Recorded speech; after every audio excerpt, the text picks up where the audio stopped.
Once again, Assalamu alaikum wa rahmatullahi wa barakatuh. They are my respectful viewer. They are my friend. All. They are my brothers and sisters. We are in a program and subject is about the neighbor's right. Neighbor's right. Neighbor's right is Allah mentioned it in one verse. The first started that do not be associated with God. And right after he said, be nice with your parents, or ihsan, or make a goodness to your parents. And then continued, and then after poor and after the one who is needy, right, said that is the rights of neighbor, about the rights of neighbors. And that was the verse of Quran. And that verse, the other verse also was for Prophet, as a command, told Prophet right to do something. Because when he went to the Medina, those neighbors, they border Muhajirin. So each one has a complaint, and that's why Allah sent that commands, told the Prophet, urge you to do something against these hypocrites, because there's a lot of hypocrites was around him, of course. And then after all, and then he put a lot of effort, gave a lot of lesson to the all Muhajirin and all the Muslims, and the one by one, they by talking and also by written. First in the written, as I mentioned it, so far, three of hadith, which is I took it from the book. And now number 4 hadith is on the verse of Arabic. عن أبي مسعود قال سألت رسول الله أي ذنب أعظم قال أن تجعل لله ندا وهو خلقك قلت ثم أي قال تقتل ولدك خشية أن تأكل معك قلت ثم أي قال أن تزاني بحليلة جارك. It's very important, which is we see like that. Anyway, the meaning of that is Prophet has been the Ibn Masud asked Prophet, peace be upon him, which is a greater sin. He said, you shall associate with the God as he created you. That's the greater sin. And then again he said, what is the greater again? Then Prophet answered again, kill your child for fear of eating with you out of fear of poverty. It means, of course, at that time, by the people was to have too many daughters, and also they didn't have any income. What they did, they will kill their own daughters, because they could not afford to give to the all other boys, children. However, this was Allah Prophet said that's the greater sin is that to kill. And after again he said, what is the biggest than those two? Prophet said, adultery with your neighbor wife. So, by the way, the adultery is many kind of, your body has a motivation or has a kind of affections. Even by seeing you're watching to the neighbor's wife, is directly or eyes contact is not, it is considered as a adultery. We see a lot of unfortunately in our people of Afghanistan. They are thinking always about who is very beautiful or something, which is kill their own beliefs. Also, there is another hadith regards of the neighbor's right. عن أبي ذر قال رسول الله يا أبي ذر إذا طبخت مرقة فأكثر ماء وتعاهد جيرانك.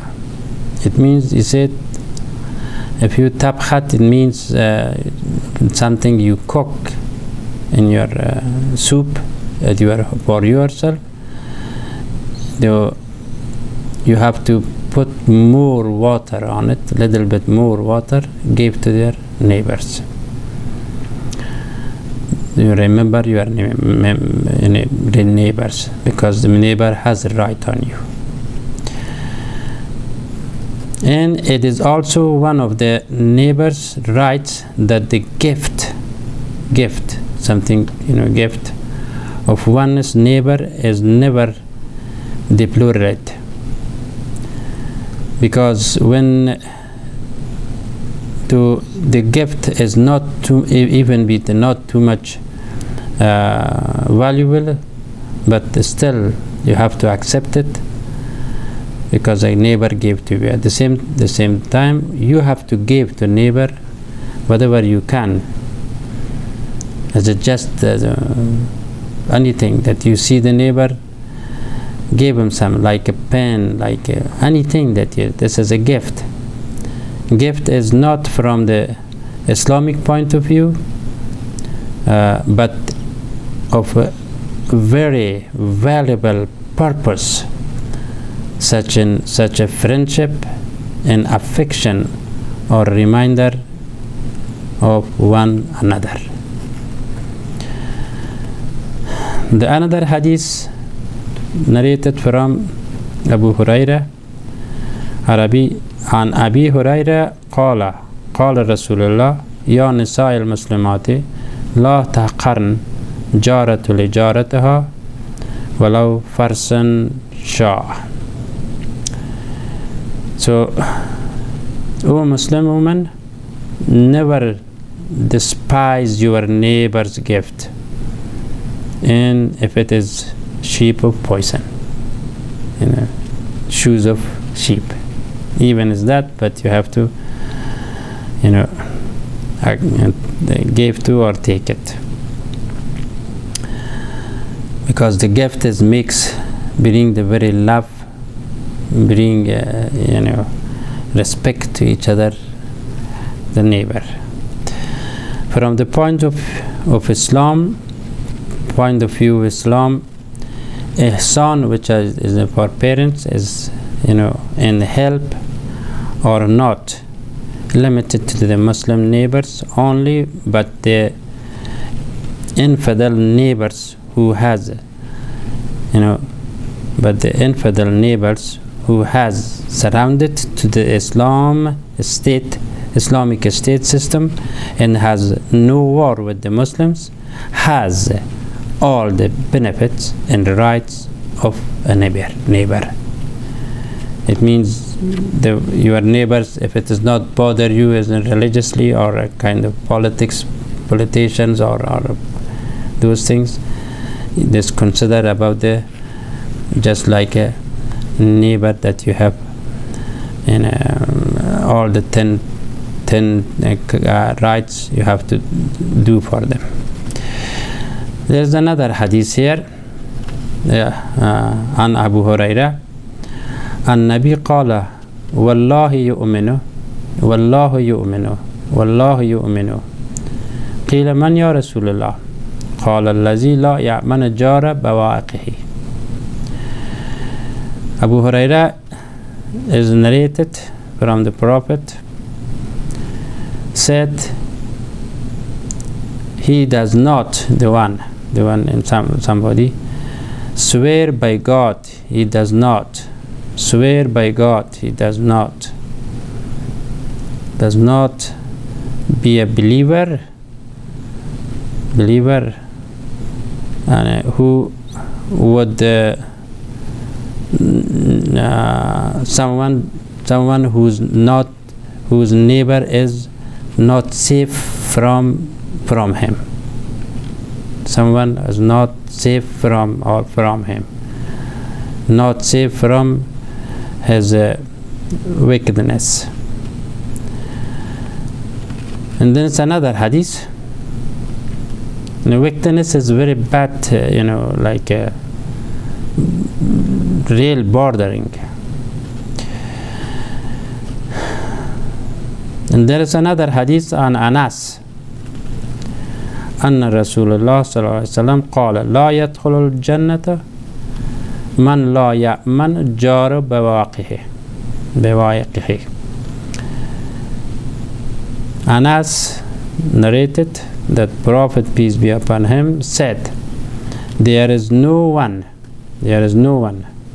in paradise whose neighbor is not safe from evil or from wickedness.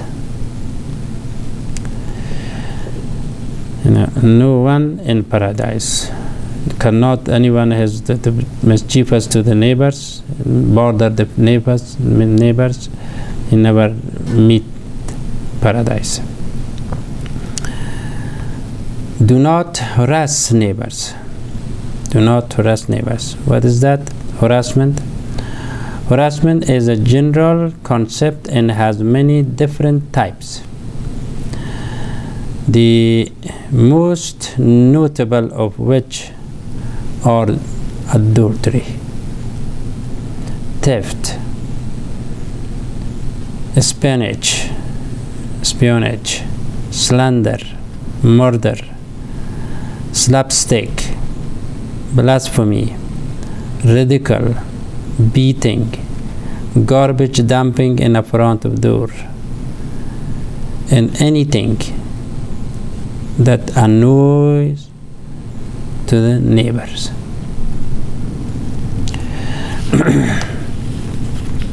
The number 6 hadith is an Ashia قلت أن لي جارين فالي أيهما أهدي قال إني أقربهما منك بابا. Ashia asked Prophet that which neighbor, I have 2 neighbors, which one it is that I gave my hadiyah, gift. Prophet said the one who is closer to you. Give gift to the neighbors.